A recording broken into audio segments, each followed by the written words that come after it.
Kyle the Pug.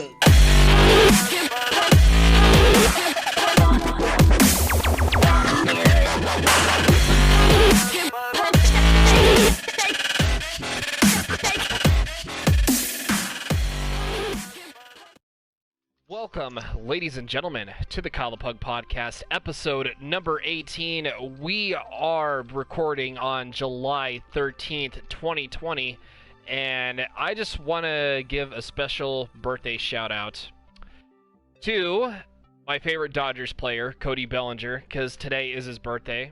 So, and he actually shares a birthday with my old man. Also, today's his birthday, so he is 72. Happy birthday, Papa Pug. For purposes, for streaming purposes, we gotta do it, right thing to do.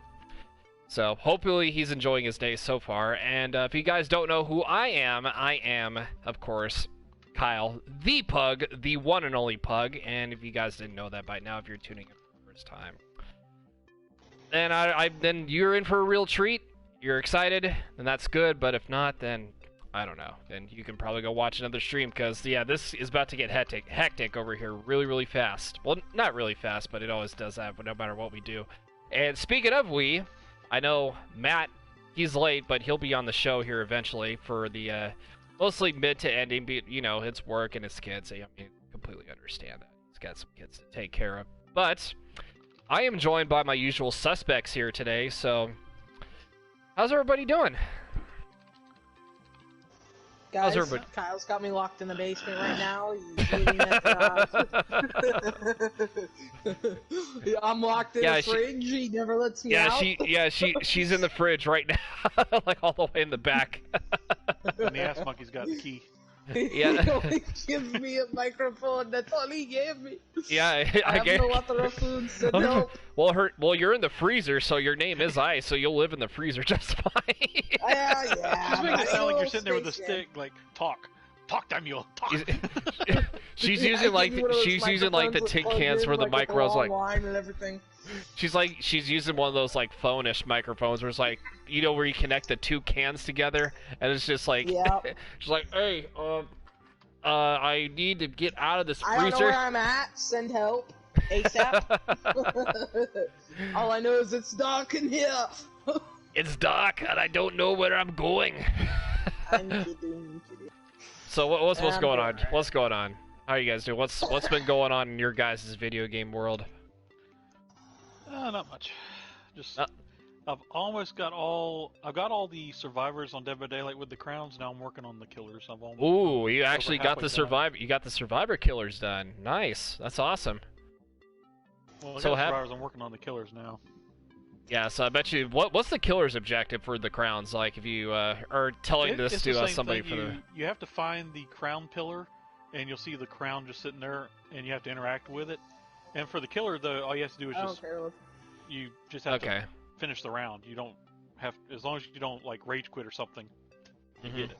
So even if you die, basically. No, if you're the killer, all you gotta do is finish the round. You don't even have to. Yeah, you don't have to like clean sweep. You just have to sit there. You could just clean, like no clean sweep either. Just don't have to let everybody escape, even though you got the crown. Boom, you got it. You're good. But Ice, what's up with you? Oh, not much, man. Just working on things. Got a whole lot to finish editing and all that mumbo jumbo, but I just been putting it off because I got zombies to do, man. Oh, yeah, you got that backlog to work on later on tonight. Yep, I've got Voyage of Despair to do, and then if I can manage talking Penguin into it, we might run like maybe either Classified or Blood of the Dead. I don't know exactly what, but I'm sure he'll help me decide and get on the right track story-wide, I guess. Okay. Story-wise. Yeah, definitely. Yeah. For sure. He'll be the main man to do. Yeah, just chilling, trying to get back up in the ranks, back in Apex, grinding my way back up to Platinum, and then pushing Platinum, for the next not rank, gold, but Platinum. Yep. I got that last season, so I'm just getting ready for the next story mission to be unlocked. Ooh, I forgot that he actually added a story mode. Mm-hmm. Oh, yes, sir. Yes, sir. I might actually, if you want me to, I'll tomorrow after I go through work, I'll start going through the missions and stuff. But yeah, I was gonna say though, I saw Death Slayer's video on who was it? Wraith. That Wraith had a story mode, like like a few like. Oh no, those were like story-based events. Now Apex is in Season 5, which is what we're currently on. They've added a whole Season 5. Holy crap! Season Pass. Yes, sir. Yes, sir. In Season 5 now, we actually have a story-wide quest that actually began at the launch of Season 5, and it's wrapped around their newest character, Loba, going after Revenant, their previous character in Season 4. Because Revenant killed her dad. Well, without giving any spoilers, I'm just going to basically give you the quick run-through on what happened and why she's going after revenge. Basically, Revenant killed her father and mother in Season 4's opening trailer, and now she's out for revenge, going after Revenant himself. So, in order to figure out the story, you guys are just gonna have to, catch the story when you can via the Season 5. We've made it this far into the season, and the final episode in the story is unlocking tomorrow, so... Oh, yeah. Cool. Awesome. Oh, yeah. Can't wait for you to tell me a little bit about that. Well, I don't want to spoil it for you, Kyle, so I'm just gonna have to go on there, collect your daily Apex treasure packs, and gain that XP boost from collecting those treasure packs to unlock the story for yourself, man. I mean, it's free. I'm pretty sure. Yeah, I'll have to re-download it and definitely play it. It's an added feature onto the Season Pass, and oh my god, let me just tell you right now, the Season Pass for the season, we're getting 2 brand new limited edition Wingman skins for reaching level 100. The Wingman. Right? And these are super clean, and they brought back Skull Piercer for the Wingman, so this season's already popped off strong. The big added feature right now is the story mode, and I honestly could say that I believe 100% wholeheartedly that you would actually enjoy it, Kyle. Like I said, I'll definitely take a look. Just download when I get the chance. Yep. Awesome.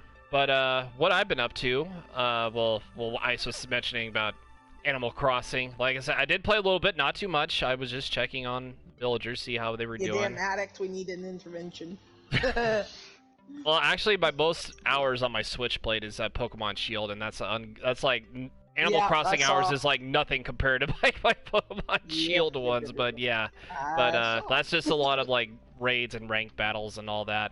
Which, by the way, I did catch a shiny Marowak. So in a raid, that was looking so clean, man. But however, it's not going to be for me. It's going to be for a friend of mine that I know in the PSVG community, and he's only had one shiny Pokemon in his Pokemon career, which I felt bad, and Cubone and Marowak is his favorite Pokemon. So I decided, you know what? Let's make this man's day. Let's give him the. I'm gonna probably give him his shiny Marowak, later on this week, which like I said, he loves it, and I do want to make his day. So maybe I'll be like tomorrow, tomorrow, maybe Wednesday. I don't know, like somewhere around there. But I said I was gonna do it like in the week. I just gotta ping him, so on Discord.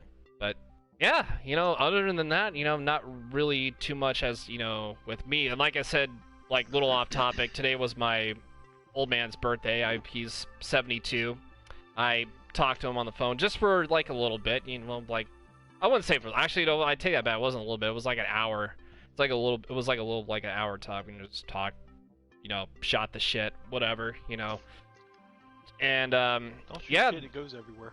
Oh, I mean, our conversation kind of I'll discuss what happened off stream though. It was pretty peachy. And I just kind of chat, mark it, click it. By me just saying that, I got Kyle to stutter and couldn't think of what to say. No, it was just I'm even hurt. I'm even hurt after well, not really hurt, but it's like I said, he's got some interesting conversations. Explaining to do. Yeah, I do have some. Okay, Ricky Ricardo. Lucy, you got some explaining to do. And then he just like starts talking in Spanish when. Yep. Oh my god! And all you're hearing is over and over again. The matter, and like the matter he gets, like just like he's trying to explain it so hard, and he can't do it. He just can't. He's just it's like jumbling his words together. He can't handle it, man. Yeah. Well, it's like I told a buddy one time. He's like, "How can you tell times changed from like the '60s till now?" I was like, "Well, back then you had I Love Lucy. Today that show would be called I Hate That Bitch."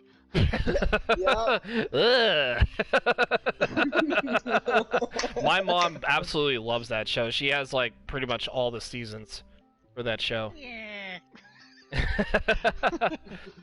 Yeah, from like season 1 when they go to California and then all that jazz. And then the Little Ricky seasons and all that. But anyways, okay, go ahead. On that real quick, this is kind of a fun story. So I went to Florida to go to Disney World with my family, and we were going somewhere out to eat. And we see a bus pull over, and apparently there was an I Love Lucy convention. Everybody was dressed like Lucy that came off that damn bus. I wouldn't be shocked at that.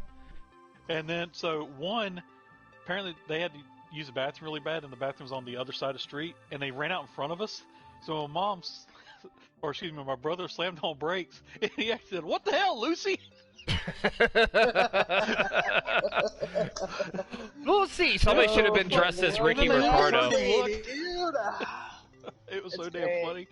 It's one of those things where I wish I had a video camera rolling just to see 50 Lucy's turn like, what? Oh my god, you're just missing Ricky, Ethel, and Fred.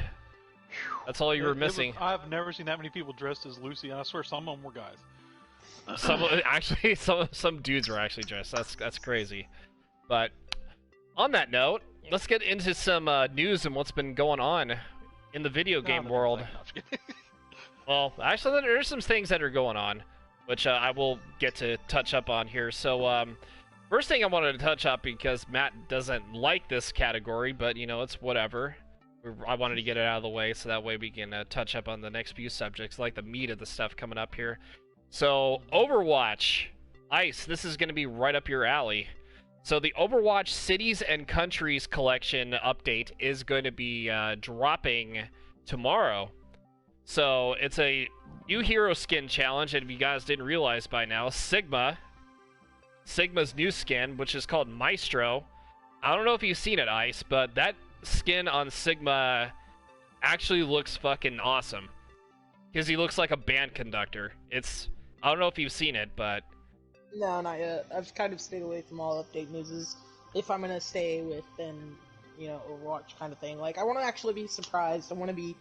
All right. Well, I won't say anything about too much, but I'll give like a description of it. So it's basically no. You go ahead and you can do it. Like, because I've got to go to the bathroom real quick. So go ahead and knock. All right. Yeah, that's fine. That's all good. So basically, it is a collection of all the game's map themes. Each song will be unmistakable for anyone who's played the game, as the songs that you played load into each location. So the star of the new skin challenge, like I said, Sigma and his Maestro skin, which can be seen at the end of the trailer. His affinity for the music in his head certainly makes this skin basically a good fit, which obviously, it's a... When he says, "Can you hear the music?" that's one of his catchphrase lines if you play Overwatch. Blizzard didn't reveal further information about the Sigma challenge, but odds are it will be like the other previous skin challenge that Overwatch has hosted. To unlock the past skins, players had to win 9 games while the challenge was active to unlock the skin. And the music collection is available in the YouTube playlist above, and Sigma's Maestro challenge will begin on July 14th. That is tomorrow, so if you guys are excited for that. Overwatch, I know there's a really nice, Overwatch. People still play Overwatch, so they're, even like my brother and myself, Ice, obviously, Kitty. I have a lot of friends that play Overwatch, except for, like, the usual crew I hang out with, Penguin and Matt. But, I mean, Penguin, you did play a little bit, though, if I remember correctly, but it wasn't, like, too much. I played for a while, and I just kind of got bored with it. Mm-hmm.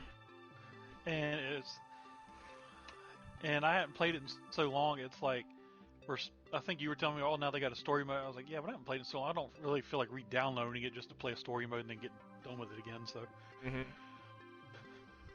But Yeah, I mean, usually they have those story modes like during their seasonal events, like the Black Watch, for example. Yeah, sometimes they'll have like 4-player co-op when you're doing like survival story mode, whatever the case may be. It's basically one of those features where everybody comes together just to play them, and I feel like if they would have had more story mode based game modes on Overwatch, I think they're gonna try to do that with try to do that with Overwatch 2, which would make sense though. So that way,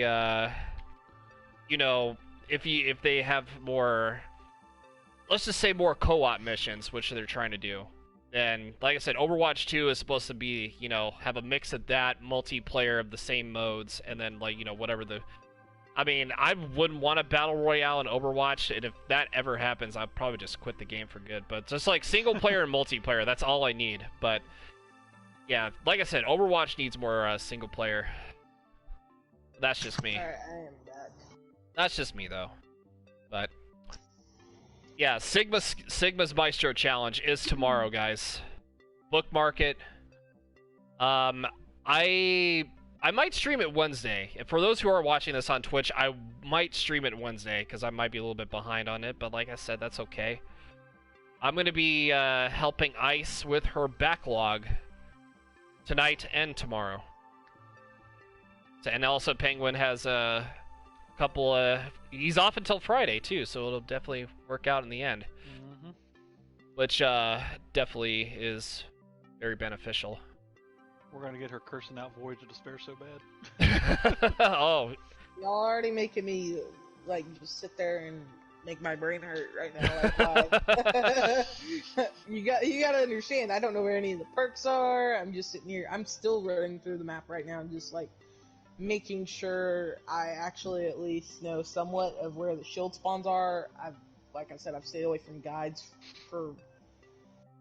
And I mean, like once we actually started. Kyle and I can pretty much run through it because I've got most of it still memorized. Mm-hmm. And like I said, the hardest part of that Easter egg stepwise is getting the order of the planets in the correct order and then having to shoot them. And then there's an orb when you shoot the planet, it drops down to an area on the ship.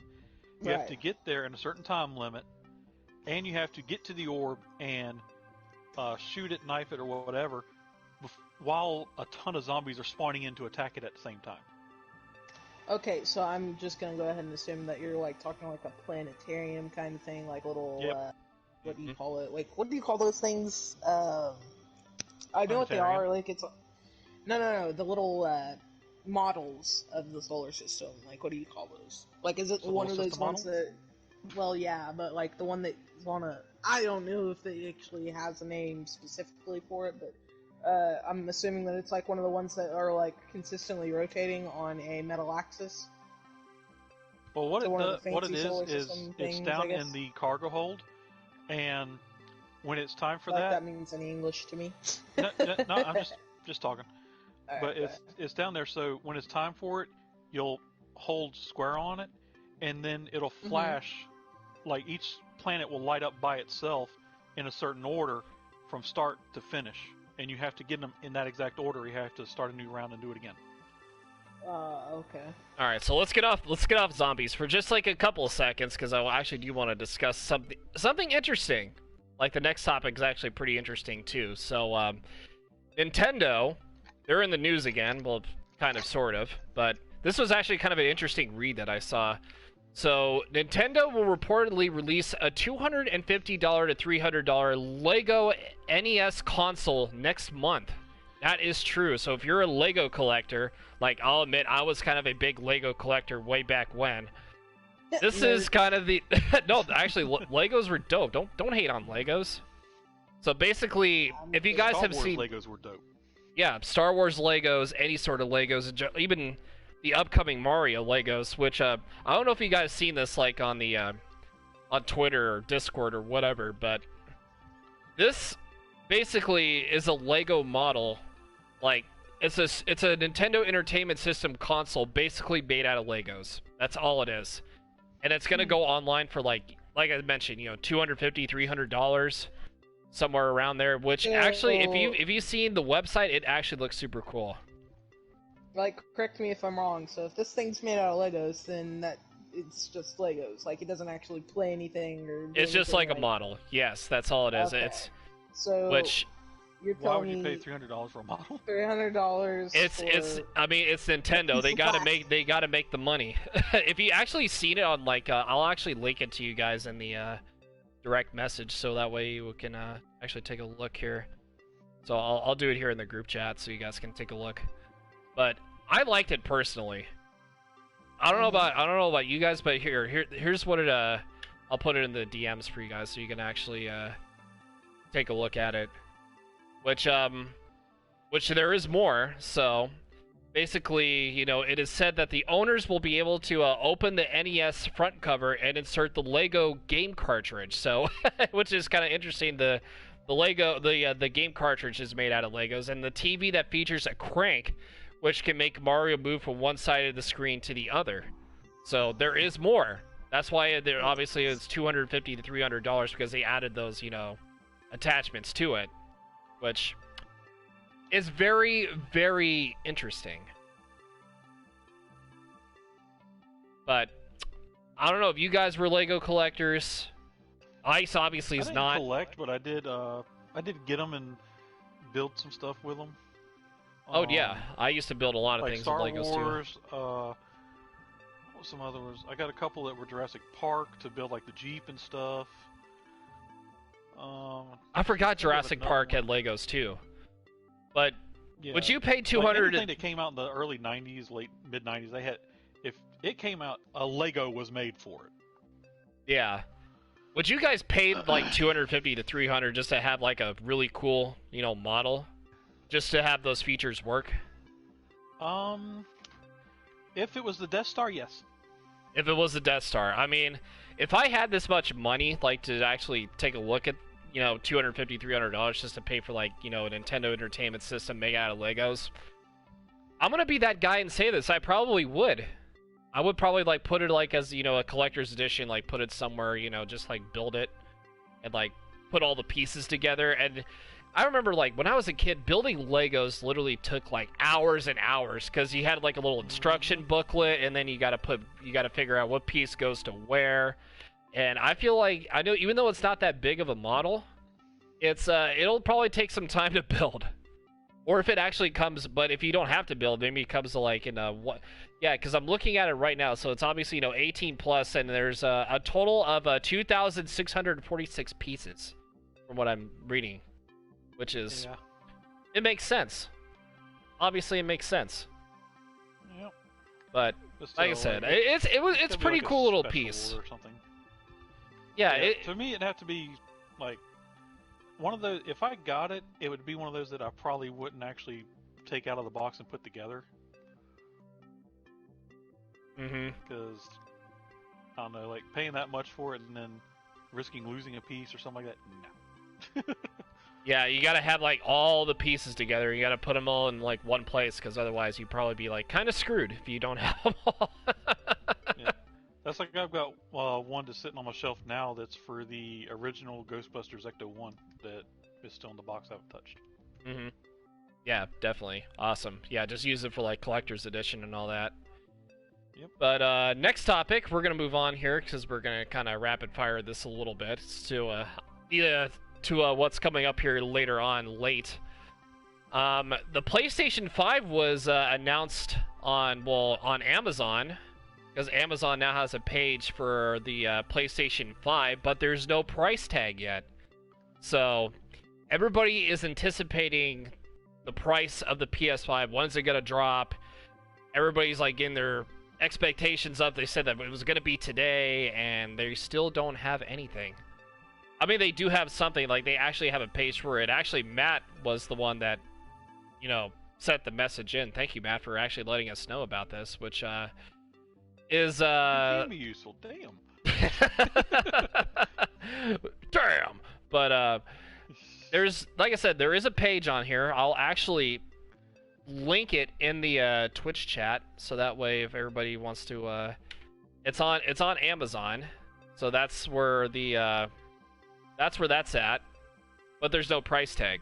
So they just dropped that announcement. I would say like, you know, I would say like earlier this morning, but they haven't announced a price for it yet due to those reasons. But I think sooner or later we'll probably have it. Yeah, like I said, sooner or later they're gonna have one. They just people got to be patient when it comes to this sort of thing. You can't just like expect them to like, yo, hey, we're gonna actually, you know, tell you to like we're gonna drop a price tag on it soon, and then all of a sudden, hey, I want to see it now. But I felt kind of bad though, because I noticed on PlayStation's Twitter, because they actually tweeted something about Overwatch related about the which we talked about earlier, the Overwatch Sigma Maestro challenge. And all the replies were just like, "Where's the PS5 update? Where's the price tag?" It was 90% in the comment section, the replies, and I just felt so bad for them. It was just people are just fucking patient, is what it is. It's nuts, and I apologize. Excuse my language, but it's true. Matt's all not first in the world, first on the world. He's first on the world of what? Was that supposed to mean first in the world? I don't know. Maybe he probably just typoed that. But first on the world, that actually sounds like a sitcom. But yeah, like I said, it's just but yeah, people were just bombarded. I just checked, you know, 90% of the replies is just like, some of these people need to just calm the F down. And some people actually have likes on those replies too, which is kind of even more sickening. Yeah. But Doesn't surprise me though. But it's like I said, it's whatever. It's just I can't. Sometimes I just can't handle Twitter at all. Like, honestly can't. But what can you do at this point? Just there's not a lot you can do, honestly. But like I said, they'll drop something. They'll drop something. There's no doubt about it. It's all a matter of time. It's just patience. That's all it is. You gotta have the patience game. But yeah, good luck with that. Yeah, but mostly it's just not just PlayStation, but Nintendo, Xbox. But yeah, all those people that are fan bases of certain consoles, and it's just what more can you do at this point? It's just.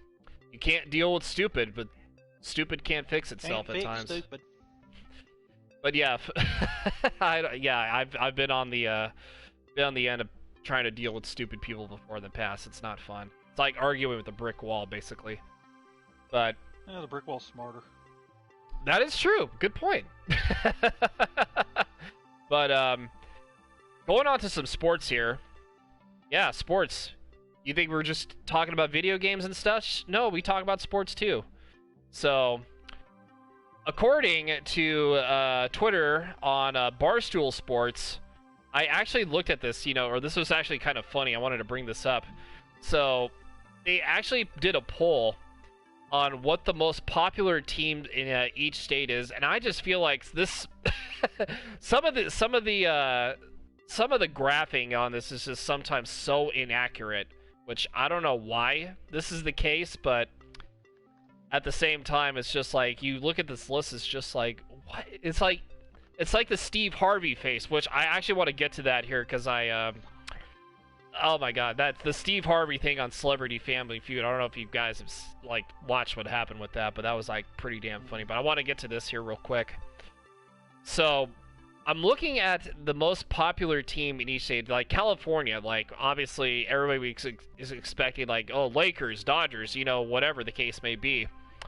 And I'm looking at the graph, and the most popular team is none of those two teams. According to this graph that I'm seeing, the most popular team in California is the LA Chargers. You heard me right. It's actually the LA freaking Chargers. Worse for everything. Well, I don't know. Sometimes some of this can be inaccurate. It's just like here's Florida's most popular team, the Miami Marlins. Really? Like the Miami Marlins. Like I don't think I've ever. I have never met a Miami Marlins fan ever. Maybe like Miami Heat or something. Maybe Miami Dolphins. I don't know. I've actually met like one or two. Okay. So Texas actually, shockingly, the Texas actually has the Houston Astros. You would think it'd be the Dallas Cowboys, but no, Dallas Cowboys is actually New Mexico. Huh.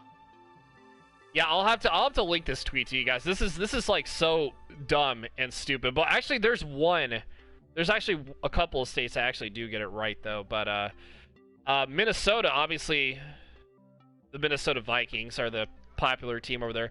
Michigan actually has Ohio State Buckeyes, the football team, which was actually kind of, it makes sense, but I mean, I know Ohio and Michigan are like right, next to each other, state-wise, but just to have Ohio State like win the popularity vote against your own team in Michigan, that's just kind of bonkers.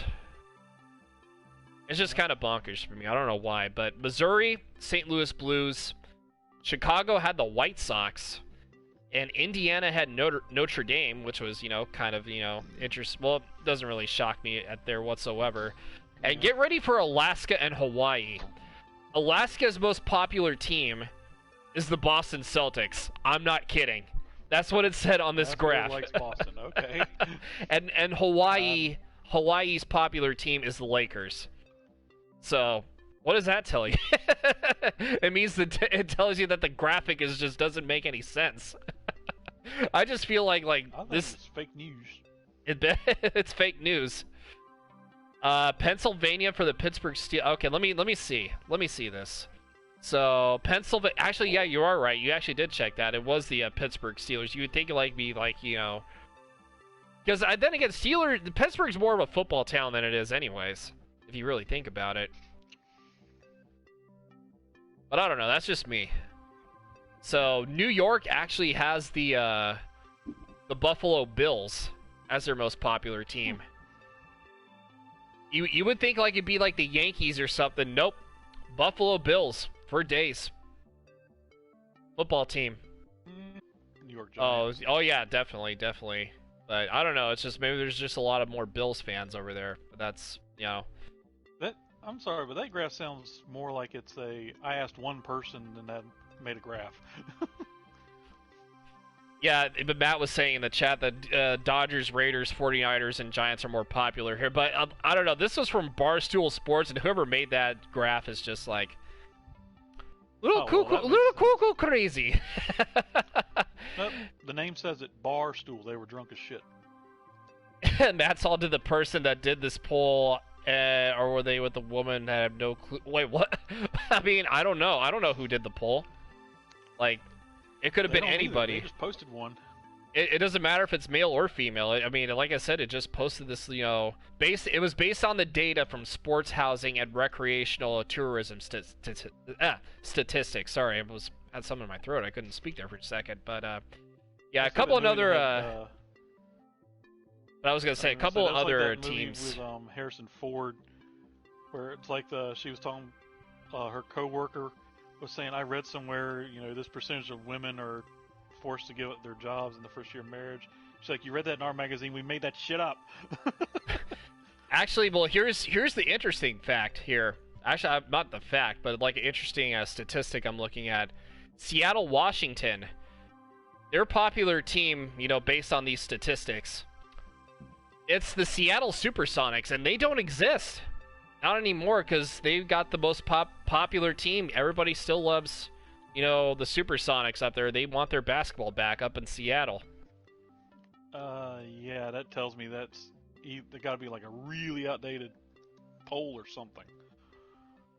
Yeah, I mean... If your number one team is still a team that doesn't exist anymore, and you have the Seahawks... Yeah, the Mariners... Yeah... And the Seattle, soccer team, the Sounders. Yeah, that's just kind of like... Hey, like I said, people want their basketball back. I mean, I don't blame them. They actually had a really decent team up there for quite a long time until, the whole BS, but... Yeah. Well, it's whatever, though. But Alabama, well, not really surprising. Alabama has the Alabama Crimson Tide. Not shocking there. Actually, Montana... This is kind of interesting. Montana's popular team is the New York Yankees. Like, there's a lot of Yankees fans in Montana, apparently. That's quite the talked to do not like the Yankees. Well, that's Montana. I'm just going by from what I'm seeing, and this is just some funny stuff. That's a fake graph. Yeah, it's definitely a fake graph. Yeah, it's definitely. I wouldn't say. I don't know. I wouldn't say it's fake though. It could be fake if you want to put it that way. Oh, it's fake. Yeah, but I just feel like, it's just kind of funny. I just wanted to talk about that, which is it was quite the interesting read, to say the least. It might be interesting. It's wrong, but it's interesting.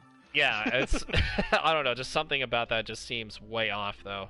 But speaking of football teams, I actually do wanted to touch up on something really quick. So a while back, well, not a while back, but just recently, as you know, earlier today, the Washington Redskins name and logo have officially been retired. So Washington is going to be changing their name and logo because of the. I just read that too.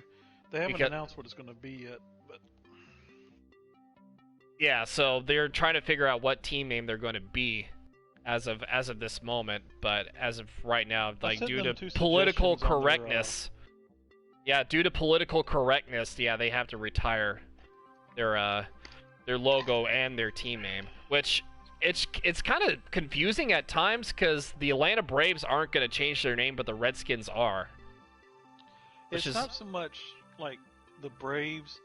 The Braves got hit too because it was, I think, what was it? People were complaining about the chop, and then their mascot at one point had like reddish skin. The Redskins, it's because it really was a slander name used by like cowboys in the Old West because their skin was more tan for being out in the Wild West, and so they got the nickname Redskins. I actually went on their site and sent them a comment/recommendation. I was like, I know that nobody can talk you out of change his name, but here's my 2 suggestions. First one I gave was the Washington Veterans to commemorate all the men and women who serve in the military.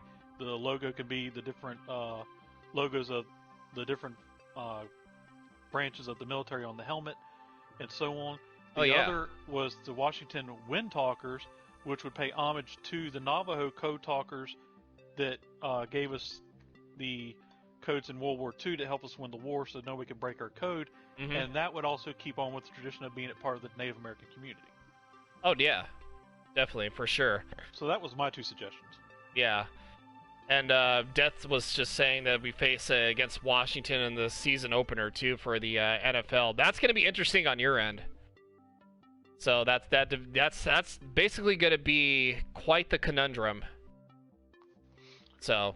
Yep. Which, like I said, we're living in a really bad situation where, teams have to change their names just because of, like I said, political correctness. And it kind of sucks, but, what more can you do? But, actually, speaking of... the Redskins, though... Oh, go ahead. I can actually say with the Redskins, that has been a fight going on for over 35 years for them to change their name. It's not, brand new. This is... Or 80 years, excuse me. This has been like when it first came out as a name, people wanted it changed. So it's been an ongoing battle from like the 70s with the Redskins name being changed. So it's nothing new. It's just in today's time, it was easy. It was finally able to get done for those that wanted it changed. But like some of the others where they were being attacked recently in the last couple of years, like Cleveland Indians, people want their mascot changed, and then they finally changed it, and then they're like, no, he's too white now, and like the Braves, and so some of them are going crazy because if you give them an inch, they take a mile, type deal. So I think some people are taking advantage of what's going on in the country right now to get their way, even they actually don't really care about it. It's just, it's like, oh, I'm going to take advantage of the situation so I can say that I made a team change their name or something, and it's kind of redundant sometimes. Baseball especially. And what I mean by baseball, like the Cleveland Indians, that was another team they're going to have their name changed as well. They were discussed like a week ago, maybe like a week and a half ago, somewhere around there. I was looking into this, and the first thing I've seen somebody retweet, and I've seen, Cleveland, sports, like their first name, like I think we were mentioning this a while back, which kind of sounds a little confusing. It sounds like, maybe like a high school, well, not really a high school, baseball team name, but more of a recreational team name, and the first thing that popped up was the Cleveland Spiders for like their new baseball team. And yeah, that's I mean, if and it was trending on Twitter for like days, like in the sports section, like everybody was trying to get the petition to change their name to the Cleveland Spiders. And it's just to me, I mean, it sounds bizarre, but I don't know how that would work. But the popularity with the fans, it was there. Like, everybody just, like, loved and enjoyed the name in Cleveland. But, I don't know. Like, it's just... like, that people want it changed, it make no sense to me. It's just, again, I think people are complaining to complain. Yeah, I mean, it was just... To me, it was bizarre, but it was also funny at the same time. And Death wanted to know, if you were the founder of Washington, like, basically the owner of the team, what name would you give the actual, Washington Redskins, since they're going through a name change? I already gave my suggestions. Okay. So if I had to, like, guess, if somebody put the Washington Warriors, and I'm just like, no.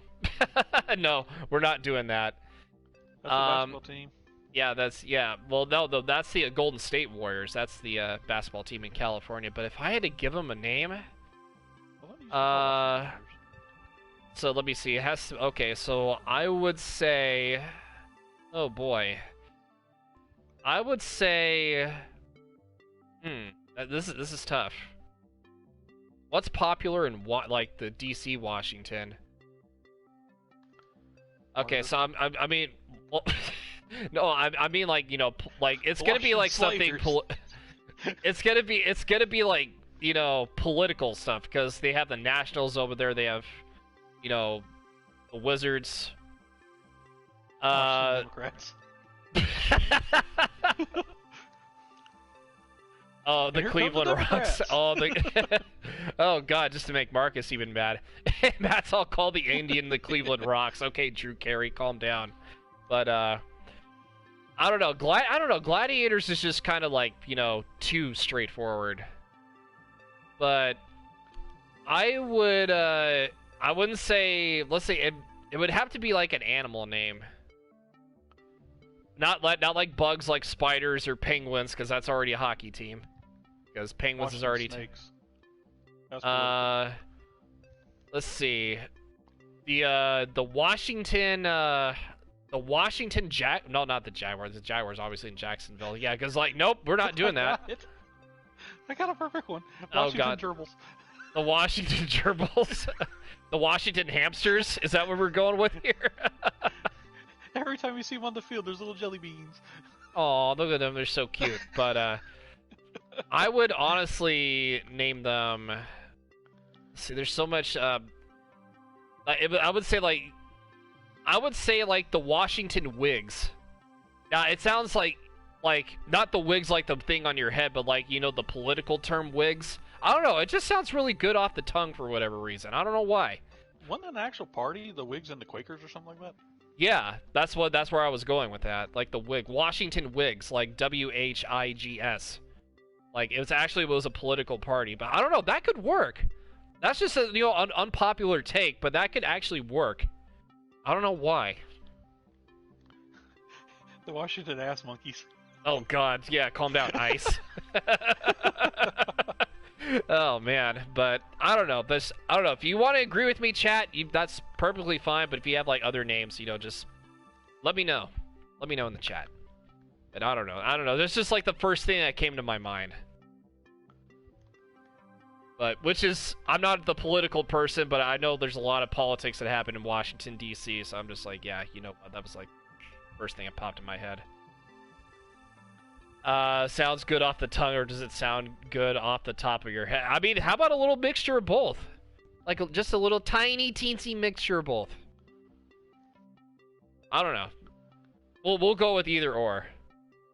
No, we're not calling them the Washington Trumps. Calm down, Death. Please don't. The Washington Joe Blows. The Washington Sleepy Snort. Okay, yeah, we're kind of done here. But yeah, actually, speaking of NFL, I don't know if you guys saw this from. In reverence to Monica, the Washington Suckers. Oh my God. Oh my god. So, okay, so a little off topic before we get to our top 10 list that we made for tonight's show. I wanted to discuss something really funny that happened. I don't know if you guys saw this, but I was watching Celebrity Family Feud last night with the NFL Rising Stars and then the NFL Old School Hall of Famers, and the old school players beat the young stars. It was during Fast Money. And one of the question quips was, if like Captain Hook was a handyman for like such and such and blah blah blah, and he had to replace his hook, what tool would he use? So Bruce Smith was up there. He said hammer. The hammer was like already answered. So Steve Harvey, obviously, he told him to go try again, and he took like 3 seconds to think about this, and said was penis. And then while he said that, no, this is the best part coming up. Steve Harvey was reading the question, and then like 3 seconds later, he realized what he said, and then he just looks at the audience, just says, "The fuck did he say?" He literally said the F word on the air, and everybody just started busting up laughing. It was, I gotta show you like the clip though. It was, oh my god. I have never died so hard in my entire life because my mom and I were watching it, because it was just like, it took us a minute to actually think, oh, did he actually say the word penis on there? And did then Steve say that? Yeah, yeah. No, he's like, what? No, he's just like, what the fuck did he say? And everybody just starts busting up laughing. It was so funny. Yo, Steve Harvey is the man, though. He literally is so damn funny. Like, he's literally one of the best games ever. The one that he did that made me laugh is every once in a while, like, they have questions about Steve Harvey, and they said the question was, if there was a Steve Harvey costume, what would it include? And one of the people said, big nose. Oh, it gets better.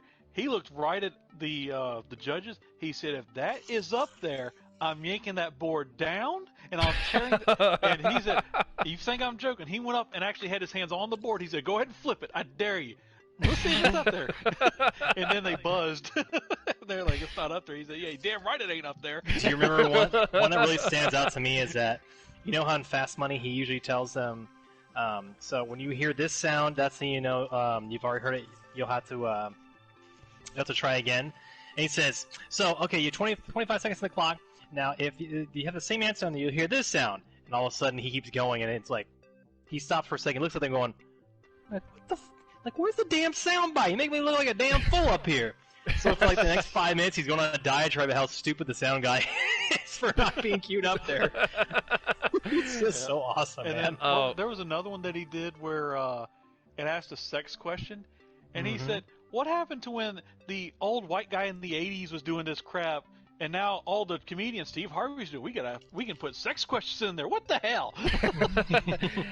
Yeah, and then Steve told Bruce Smith, who said the word penis, your ass is going on YouTube, though. He's going on YouTube for that. Oh my god. Yeah. He's told a few people that. He's like, don't worry, this will be on YouTube later. Awesome. But still, one of the YouTube clips with him that made me laugh was when he said, what follows the word pork, and that kid said, you pine. He said, what? I remember seeing that one. It's just his. He's like, I asked what follows the word pork, and he said, you pine. You pine. You pine. I just, oh my gosh, does his faces like tell the entire story? Like, oh my god, like if he gets himself tickled, it's even better. He can't stop laughing. Yeah. Oh my god, it's just too bad that's like a seasonal thing for Celebrity Family Feud. I mean, I know it's on like every, sort of like every sort of like certain day, but it's just the celebrity ones are like the best ones. It's just because celebrities are like allowed to act like idiots. Yeah, I watch it on Game Show Network, and it's like 7 straight episodes of it. I'm like, I'll have to gold. I'll have to clip it for you guys in the group DM, because the clip. There was one I think where Snoop Dogg was on there, and I swear he was high because the answer he gave, even Steve was like, "What the hell?" All right, so without further ado, Matt, I'm glad you joined just in time for this segment. Our top 10 we got our top 10 segment. Because I just kind of had this idea for the show. We're going to do our top 10 Nintendo 64 games of all time. So how we're going to do this is, Penguin, you're going to go first. You're going to start with your 10. Matt, you're going to go 10. I'm going to go 10. And then Ice is going to go 10. And then we'll do like a little circle, like from 10 to 1. Like take turns. You want to do the, which one console do you want to do first? You do one console at a time? No, it's just top 10 like games on the Nintendo 64.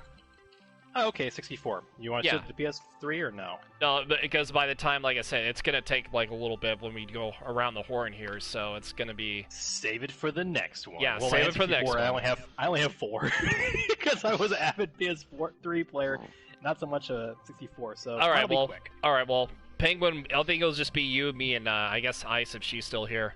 But, like I said, we'll start with me and Penguin, and then we'll alternate, and then Matt, once we get to you, we'll go from there. Okay, what, just go through the whole list, or...? Yeah, just go through, just explain why you put that at a certain spot, and vice versa. That's basically the top 10. So... Okay, my number 1 was very, very close tie for me. Oh, you're going for number 1 to 10. Okay, yeah. I see you. It was very close to me just for gameplay and replayability at the time, but I decided to go with number 1 as Goldeneye. Okay. Very close second was Super Mario 64. Okay. And Donkey Kong 64, Diddy Kong Racing 64, Star Fox 64 was next. Okay. Mario Kart 64, Shadows of the Empire, then Turok Dinosaur Hunter, Mario Golf, and then Doom 64. Those were mine. Okay. Awesome. I do have some honorable mentions in mine. I don't know if you put honorable mentions in yours, but I will put some my honorable mentions. Actually, you know what? I'll probably do my honorable mentions before I do my number 1. So, number 10, I'm kind of like doing this a little bit.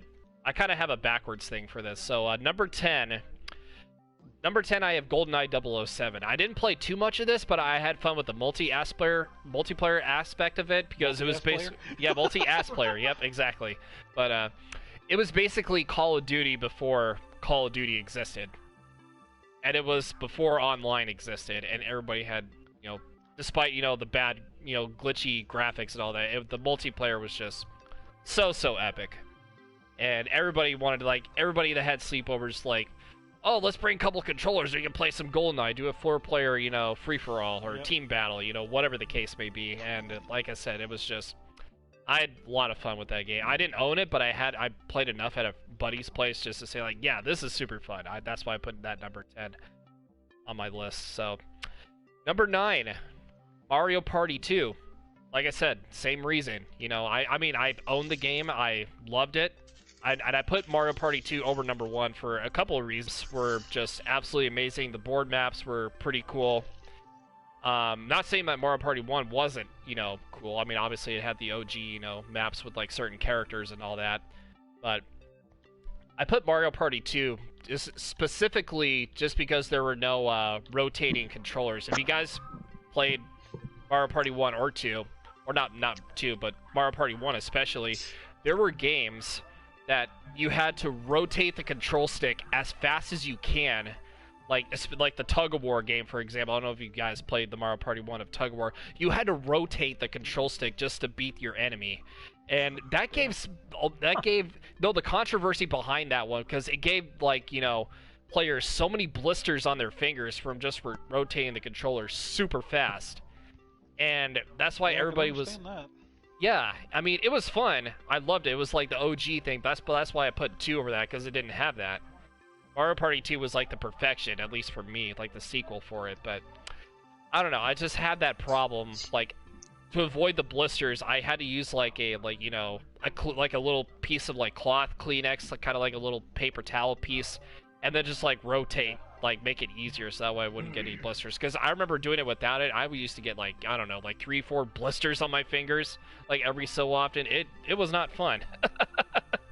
It was definitely not fun. But yeah, even back then I used to put band-aids on my thumbs and stuff for that. Oh yeah, I mean I would probably I did the same thing. If I would have little bumps on my thumb. Yeah, I just got a blister. And just don't pick at blisters because they hurt. because they will hurt if you try to pick that sucker apart, because I would just leave it alone. But, yeah. It's not fun. Advice from the one that knows. Yeah, I've been through it all. I've seen it all. So, number 8 on my list. This was kind of a tough one to put, but Mario Golf 64. As you know, I love golf games. I will admit that.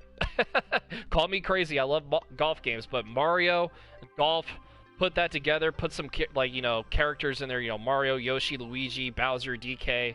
Add like a couple of real golfers in there. To the mix, and bam, you actually have a really good golf game. Courses were good. And the best part is, you didn't even need multiple controllers to play. You could actually pass the controller around if you even had one controller, which was kind of cool. So, and then it was like that for like every single golf game in existence, too. Not just, Mario Golf, but, PGA Tour, Sega Genesis. I remember we had to pass the controller around when our turn was made. Me and my brother, my old man, long story short, we did that. But it was kind of like reliving those moments, and like I said, I don't know if you guys have played any golf games, but I used to have super fun on that game with my friends, and especially like unlocking courses through tournaments, like beating the entire game. The campaign was just basically beating the tournaments of all the courses and just unlocking certain challenges and characters. Even the match game was super fun. Plus, it had a mini golf course where you could obviously. There was like 2 different courses. It was Luigi's. I forgot the Luigi's. I think it was Luigi's Garden, and I think the other one was Peach's Castle, was the 2 mini courses, which, like I said, I don't know if you guys played this, but... Yeah, I had Mario Golf on mine. Okay, yeah. Matt, I don't think you had it on yours, though, did you? Yeah, you weren't the 64 person. No, not as much. Yeah, I mean... I barely got 4 on my list. It's okay, it's okay, but, number 7. So, yeah, number 7, kind of an interesting one. Majora's Mask from Legend of Zelda. Yeah, it wouldn't be a top 10 list without me including a Legend of Zelda game. But, yeah, it was the sequel, if you guys remember. It was the sequel to Ocarina of Time. Very dark story, even though it was rated E for everyone. Because the world's going to end in 3 days, and you, as Link, have to save the alternate world of Termina, which you fall into, and... you have to go through a series. There was like a series of side quests along with the main quests that were kind of challenging, like Bomber's Notebook. You had to reunite 2 lovers together before the world ended, and the best part is you did go back in time to do all these sort of things again to reset everything, but your items reset every time you go back in time to start over from day 1, just to complete certain dungeons and all that. So they did have a bank system on there, which you save your rupees. So that way, if you had if you wanted to go back in time, you would deposit your rupees, and say if you wanted to deposit 400 rupees before you went back in time, those same 400 rupees would be there, because you'll be left with nothing if you didn't do it. So there was that, and even some of the dungeons I think were pretty challenging too. I think the Great Bay Temple was probably the most challenging one, because like I said, nobody is a fan of all those water areas in Zelda, but like I said, it had the mixture of fun but also dark tone to it. But like I said, that's just me. I'm a Zelda nerd, I will admit that. And my backlog, I am working on, like I said, a little real quick, Oracle of Ages. I am still working on that, so I'll leave that to later on.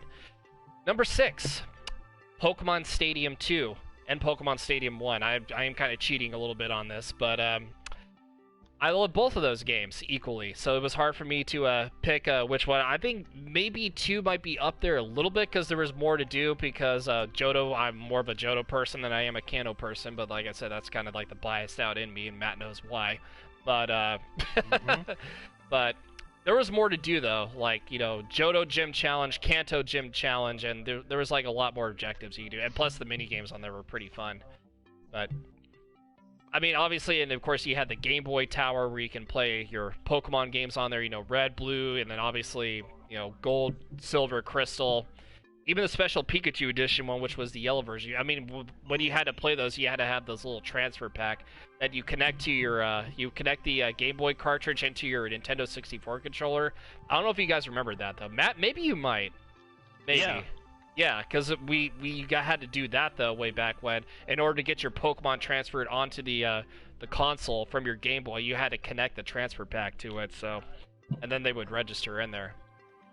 So I remember that. Yeah, I was the one that enjoyed, even like that was like 3D battling before all this stuff existed for Pokemon. That's basically what it was. Like I said, sucker for Pokemon games. And yeah, that was like one of my favorites on there for sure. So yeah, that's why Pokemon Stadium 1 and 2 are on that list. Maybe Pokemon Stadium 2 is just a little bit higher, but I don't know. It's kind of like a tie on my end. But number 5, now we get to the juicy goodness. Donkey Kong 64, like Penguin was mentioning.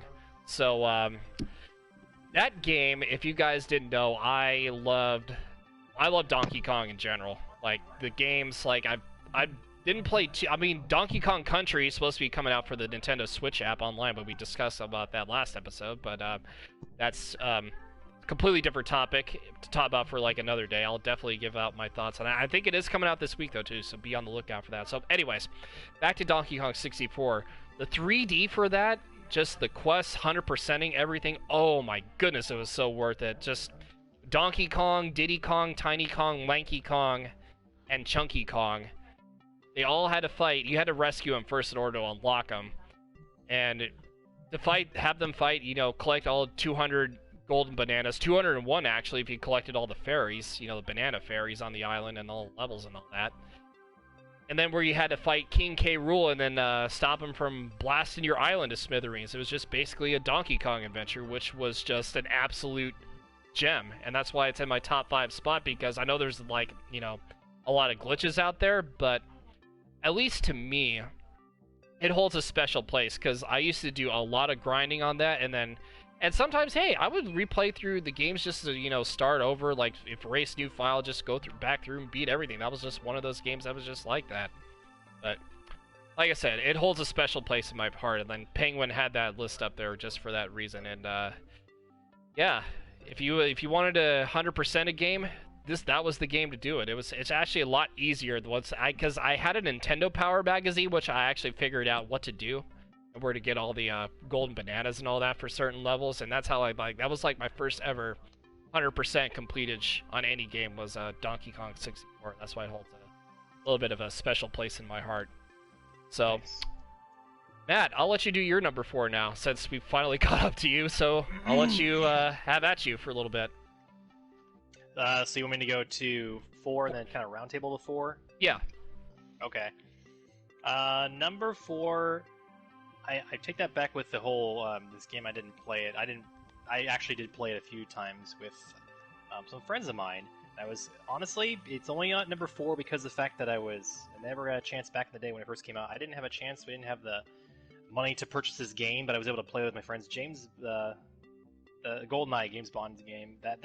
Mm-hmm. For me, it's at 4 just because I really enjoyed it with the slim chance I got a chance to play the game. It's extremely enjoyable, replayable for me. Yeah. Wish I was able to do that. Actually, my my wife has the Super. He actually has that system and still has that game. That's so much of apparently a classic gamer collection she has. But I never got a chance to really play it with her.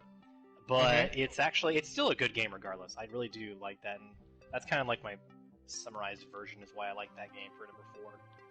Oh yeah, definitely for sure.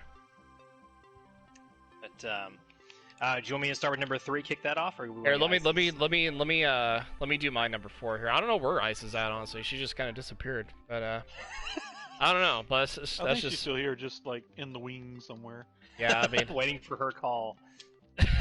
I mean, she can chime in whenever she wants to, so. Yeah. Alright, well, once that happens, I'll say my number 4 here. So, my number 4 is Star Fox 64. And I put this at my number 4 spot because it introduced me to the franchise. And it was basically, obviously, Star Fox crew. They go across the planet, battle Andross, save the Lylat system.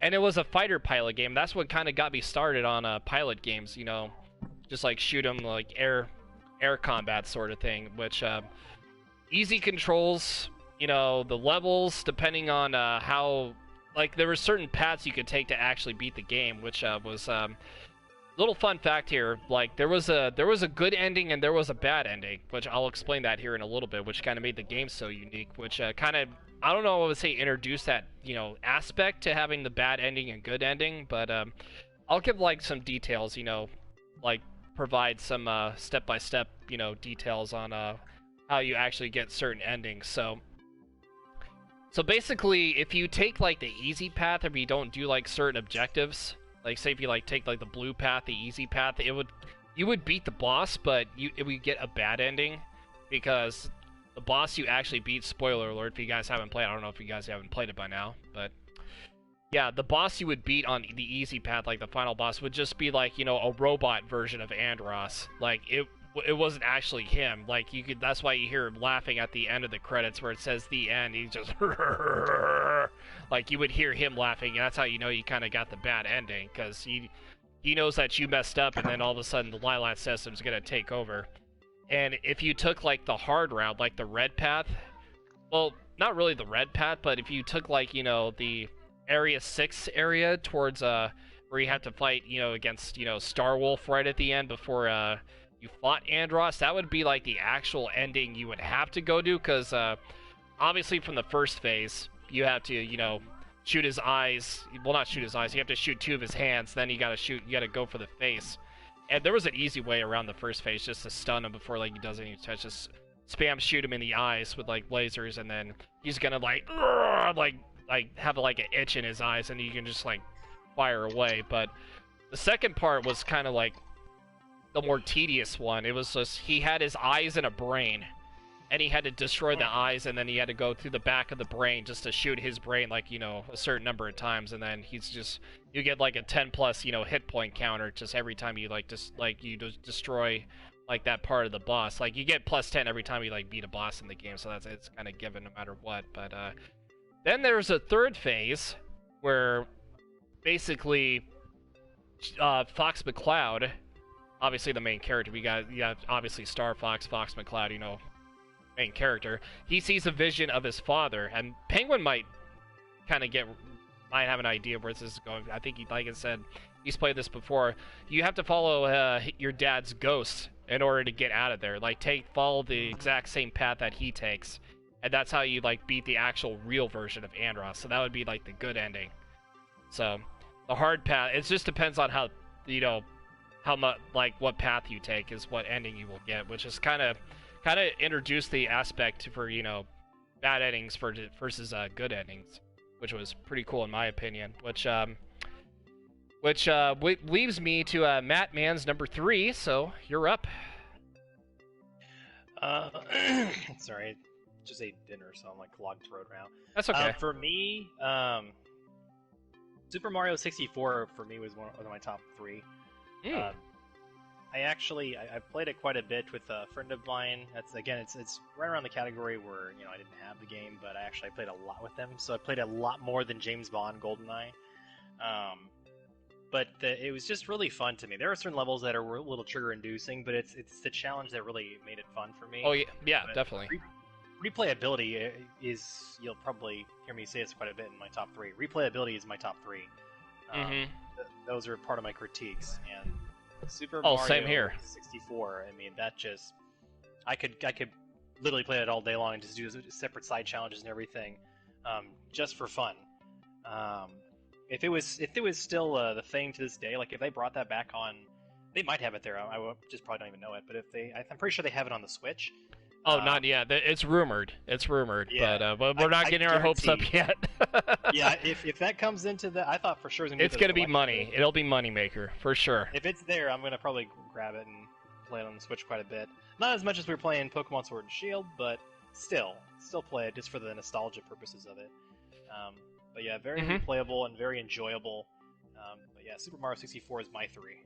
Yeah, definitely. My number 3 is Super Smash Bros. 64, and that kind of goes to what you said, replayability. Like, my top 3 is definitely replayability material, which, like I said, it's Nintendo characters. They're fighting against each other on certain areas and certain, maps of the world, Nintendo World and all that. It's what more can you ask for? Nintendo characters fighting each other, and it was super addicting and fun. That's all it was. Yeah. There's nothing more. I was a Fox main, so, yeah. I would be like the super speedy fox that just runs around and starts, he's super speedy. And Captain Falcon, I think, was my number 2. And I think my top 3 were obviously Fox, Captain Falcon, and Link also were like my top 3. Even though Link couldn't really... Well, actually, Pikachu was number 4. That was number 4. Okay. But yeah, those were my top 3, though. But, anyways, yeah, number 2 spot. So, Matt, you're up. Number 2? Wait, did we get Penguin's number 3 already? No, Penguin already did his. Yeah, he already did his whole list. Oh, so you just want to get. Gotcha. Yeah, he did. He would just want to get his out of the way. Cool. Number 2 for me is Donkey Kong 64. Okay. Pretty much all the reasons that you mentioned. The side quests and unlocking all the characters. Replayability, as I keep saying. But yeah, that game when I first played it, it was very enjoyable. From like the first level on, I really enjoyed the gameplay. The graphics, obviously for that time for Donkey Kong 64 were awesome. Mm-hmm. But just that and the pure joy I felt playing the game, that actually really bumped it up to number 2 for me. But yeah, Donkey Kong 64 is one of mine, especially when you get to play with Diddy Kong. That kind of adds that extra aspect, and plus you can play 2 players with your friends or your siblings. Yes, the multiplayer. Yes, where you could just go at each other. That was also really underrated and fun. And I forgot to mention that too. Thank you for mentioning that. But it makes you laugh too, because the person, if they're not following you, you're kind of like, dude, come on, we have to go forward. Why are you going backwards forward? Just the bantering back and forth, and then the early trolling that friends would do, and going like, no, I'm gonna stay right here. You're like, no, dummy, let's go this way. We're gonna run out of time. But yeah, it just all around package, very fun, replayable game. All right, so my number 2, Super Mario 64. You kind of saw this coming. One of my first games ever on the Nintendo 64. It was basically like Mario, like going into 3D for the first time. And when I played this, I was just like, oh my god, what is Mario in 3D? You could actually jump and punch and go through, because it wasn't like a typical, 2D platformer. You actually go into paintings and worlds, collected power stars, you did all these insane jumps and, backwards long jumps where you could, like, if you guys remember the long jump glitch, where if you backwards long jump like on a certain like staircase, it would make you go like super zippy fast. So it's like like all over the map, though. Kind of like game breaking if you're not careful. But I mean, I used to like do it. Sometimes I would end up like doing a game breaking glitch, so I'd have to like reset my console and just start over from that. But I mean, like I said, on Super Mario 64, it was a timeless classic. As Matt would said, replayability, I would definitely go play it over and over. And it's one of those games where I could definitely like restart all over, 100% everything if I want to get 120 stars, maybe like do like a 70-star speed run or something. But I'm not really the best at speed runs, so I would need like a lot of practice to do that. But as I said, one of my first games, along with a certain hockey game I won't really mention, but I mean, it was a fun game, but I'm not going to mention that. Everybody knows what that game is. But back to Super Mario 64, it was, it was a game where I feel like playing it again. I want to go back and play it for nostalgic reasons. And it kind of goes to the point of the argument where you want to see it bring it back towards the Switch, which would be amazing though, versus you got to leave the graphics alone as is, like, and sometimes game graphics can be better off like being, the way they are like currently, like in the past, versus like remastering them. And if they ever do bring it to the Switch, I would probably imagine like they would have like a original mode versus like a remastered mode. So if you wanted to like, switch it up a little bit between remastered graphics versus, 64 graphics, I think that would make sense though. But at the same time, it's just, what more can you ask for at this game? I mean, it's debatable. It's debatable. But Matt, you're number 1. I alluded to this a little bit last podcast, but it's just overall, for me as an N64 game, all the categories, including obviously the the broken record, replayability, Mm-hmm. just complete fun. Played it so many times with my buddy, even back to the Super Nintendo days. Mario Kart 64, for me was my all-time favorite game. By the way, 5, you just kind of brought my 5 up. I was trying to think what it was called. It's actually Wayne Gretzky 3D Hockey. That was my number 5. That's it. Yeah, I know. I know what it was, but I just didn't want to say it. I wanted you to think about that one for a second. Love it.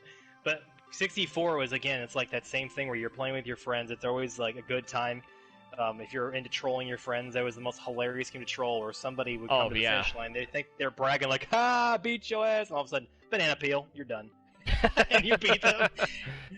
You just save it for that moment. It wasn't a blue shell back then, it was the banana peel. It was before the blue even the shell. Red shell. God, the red shell was the ultimate troll, where you're like right on their ass, and all of a sudden you shoot them and they wipe out. So Exactly. But yeah, Mario Kart 64 is one of my absolute all-time favorites. If that sucker comes on Switch, I am going to just take my money now. Take my money. I will play the hell out of that game, more so than our boy the Pug plays Animal Crossing. I'm just saying. Oh my god. So much fun. Oh god, we got to do that to where we play against each other in 64. Mario Kart 64 on Switch. I actually have the new Mario Kart game, the Mario Kart Deluxe. I just haven't really touched it as much. I'm probably gonna get a pro controller for that sometime down the line, so that I can. It would make more sense. So playing with the Joy-Cons would just seem absolutely weird. But so let me do some honorable mentions here real quick before I get to my number 1, which I do. I thought about putting them in there, but they didn't quite make the list. So Kirby 64, the Crystal Shards, that was 1. Mario Kart 64, that was Matt's favorite game. I didn't play enough of it, but I played some to be like, it was that and a debating between that and Goldeneye. I mean, Goldeneye just barely made that just to add some originality to it. But I love Mario Kart 64, though, don't get me wrong. San Francisco Rush 2049, if you guys don't know what that is, it's a racing game that was super underrated and fun, and the soundtrack was amazing for it. So it was also for the Dreamcast as well. WWF No Mercy, another one of Matt's games he probably enjoyed way back. Oh, then again, I don't think he did. I don't know. No, I did. I wasn't. That was one of my lull moments where I wasn't back into wrestling yet. So. Oh, okay, that makes sense. So, Star Wars Rogue Squadron, another fun game, and Mario Tennis 64. Those were my honorable mentions. But you guys already know what's coming with my number 1. You guys already know what's coming. If you guys know me by now. Ocarina of Time, The Legend of Zelda, Ocarina of Time. I was gonna say that. Hey, you guys already know. It's number 1 on my list. Okay, I mean, like I said, I'm a Zelda nerd. I'll admit that. I love Zelda games, but this game just as a whole by itself the graphics were legit way ahead of its time. As like what Matt said with replayability, I would go back and replay this over and over and over and over again, which, like I said, the side quests, just to get the heart pieces, even the story was absolutely flawless. Just how Link, where Link was in the Kakuri Forest, and how the Kakuri Forest, that's the actual name, the Kakuri Forest. I love that. Oh, the Kokiri Kakuri. I think I don't know. It's kind of hard. I've always had trouble memorizing that name, but I don't know. But yeah, Link's in the forest. He goes through the Deku Tree. He's summoned by him. He's got to save, the princess and the world. He's got to go collect 3 stones. And once he collects 3 stones, he goes to the Temple of Time, picks up the Master Sword, but he's sealed for 7 years. But then Ganondorf, like I said, took the Triforce of Power for himself, takes over the world, and that's where adult Link has to come in. Save all the sages from the temples, the 5 temples across Hyrule, and that's where once he saves them, goes through Ganon's castle, beats Ganon through phases 1 and 2, and bam, that's the story for you. But like I said, the items, the side quests for it was just my favorite items was probably the fire and ice arrows, where you shot the fire arrows at the ice arrows. It was. You either freeze enemies or burn enemies. It took up a little bit of magic, but once you, like I said, once you actually got that figured out, it only took 2 magic points, once you used the fire. But they were super fun to use and kill enemies with, which, made it all worth it. I think the whole game is just worth it. If you haven't, even if you're like a Nintendo 64 game and you haven't played this game, you definitely need to play it. 100%, like, backlog it. Just like, Matt, you need to play it, dude. I don't know, you're not a Zelda fan. I know you're not in that category, but once you see like the graphics for that, it's just you'll be awe shocked. I don't know if that's even a word, but we'll just go with it for right now. It is now. Yeah, but you need to play it, man. Like, I'm surprised you haven't played it yet. But yeah, that is my number one. And it always will be my number one unless, something, miraculously changes on my list, but I highly doubt that. But that's my top 10. But on that note, I think we're going to head out unless you guys want to add anything else. No, that's pretty much it, I guess. No? Okay. Then we'll head... Yeah, we'll save it for we'll save the next top 10 for next week on Monday. So Teaser. Top 10, little top 10 PS3 games because we'll probably jump around. Nuggets, man. Oh yeah, Matt's ready for that. We'll do that for the next week on Monday. But anyways, thank you guys so much for tuning in. If you guys did enjoy on the YouTube side, if you made it through, congratulations. Hit that like button, subscribe, and turn on those notifications. For those who are watching on the Twitch side, hung out for a little bit, thank you guys so much. And on the Twitch side, I will see you tomorrow. And for the YouTube side, I will be working on a dual-tage video, so be on the lookout for that because it's gonna take some time, but it will be a premiere, so I'll definitely have to put that out there once on Twitter. Follow me on Twitter at Kyle the Pug just for that update. So if you see me like uploading some clips to Twitter, so it's for my montage. So I'm not spamming anybody's notifications. It's just like that. But anyways, love you guys. And as always, thank you, Penguin, Ice, Matt, and like I said, I'll see you tomorrow. Love you guys. #PugBark. Bye!